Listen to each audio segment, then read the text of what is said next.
Hi, I'm Ken Murdoch, and this is the GDB Network.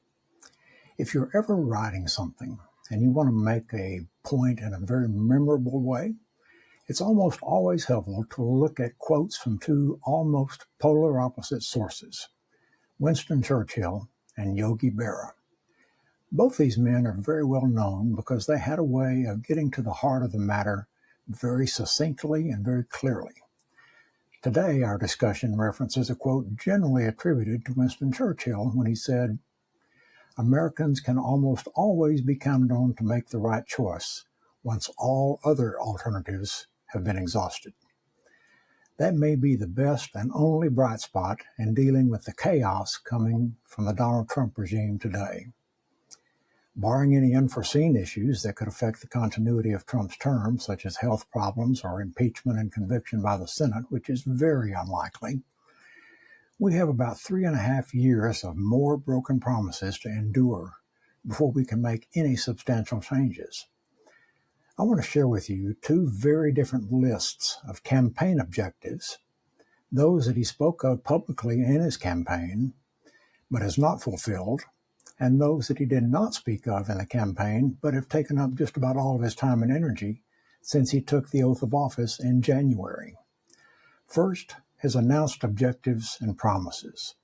Number one, he promised lower grocery prices. But let's look at a few commonly purchased grocery items. Ground beef is up 13% compared to last August. Steaks are up 16%. Apples, a very commonly purchased item in the grocery store, are up 9.6%. Coffee prices, something that just about every American household uses, have jumped 20% in the last year. And eggs, which were a really big deal during the campaign, are 11% more expensive than last August, when the U.S. lost almost half of its chicken population due to a virus. The populations have recovered, but the prices have still increased. He said he would reduce inflation. The Bureau of Labor Statistics data from August of this year shows that inflation is at 2.9%. That's the highest it's been since January. He said he would reduce unemployment, which was already low when he was sworn into office. The reality is much different. Jobless claims have increased significantly. In August 2025, they were the highest we've seen since 2021 at the height of the COVID pandemic.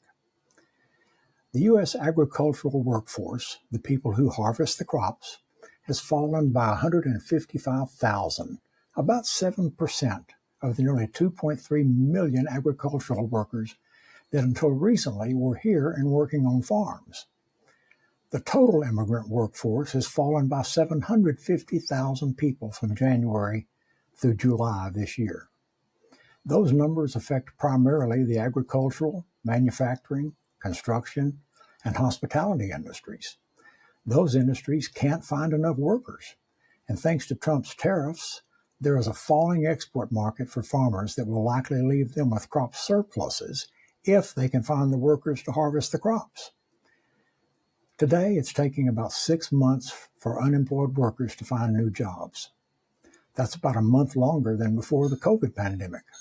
And for the first time in 4 years, there are more unemployed people in the United States than job opening. The Economist magazine described the economy that Trump inherited from Biden as the envy of the world. Well, not anymore. A Fox News poll, yes, you heard that right, reports that 52% of voters say that Trump has made the economy worse compared to the 30% who say that he's made it better. Now let's look at how he's actually spent his time and his efforts when he's not on the golf course.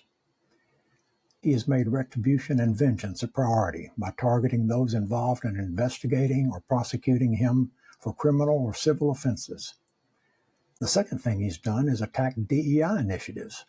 He and his MAGA faithful have worked very hard on dismantling diversity, equity, and inclusion programs in institutions ranging from universities to law firms. This administration has also shut down government agencies and programs that provide benefits and/or assistance to any group or class of recipients who could be described as progressive are in any way unlikely to support or vote for Donald Trump.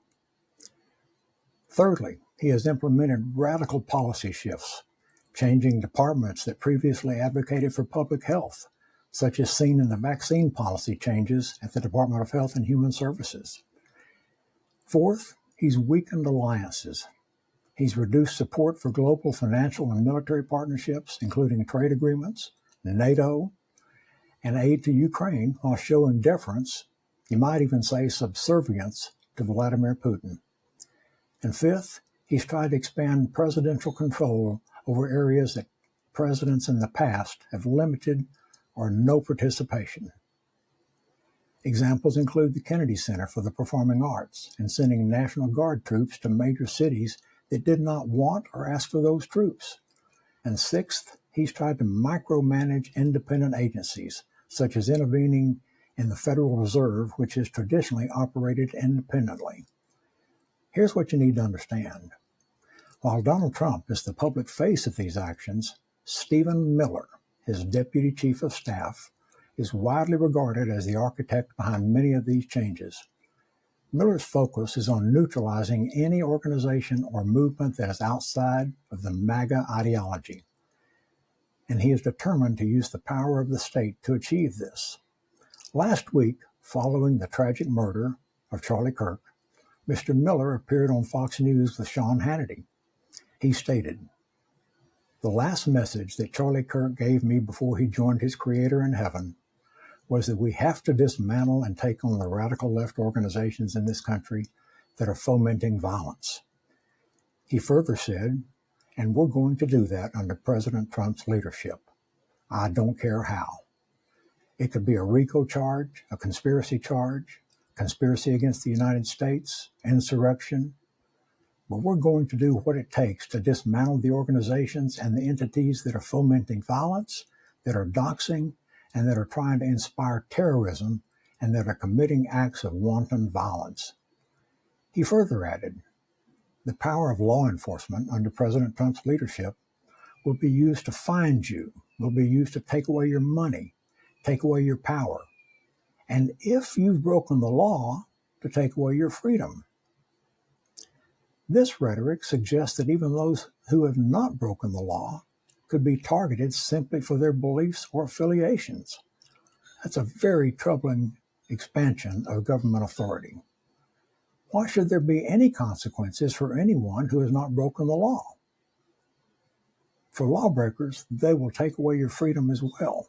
Well, I get it that breaking the law has always been one of those offenses that could lead to a loss of freedom, or at least substantial fines and or removal from your position that enabled you to break the law. But taking your money and your power just for being someone they don't like, for whatever reason they choose, even if what you do and represent is not illegal, that is an unprecedented attack on the First Amendment guarantee of freedom of speech. In an article written by Thomas B. Edsall in today's edition of the New York Times, Mr. Edsall writes, "Trump and his MAGA followers have not just turned Kirk's murder into a political weapon, they're trying, with some success, to use it to build a national movement to publicly out everyone who has criticized Kirk on social media after his death. They're also trying to persuade employers to fire Kirk's critics. A campaign by public officials and others on the right has led just days after the Conservative Act to the firing or punishment of teachers, government workers, a TV pundit, and the expectation of more dismissals are coming." That's what the Associated Press reported on September 14th.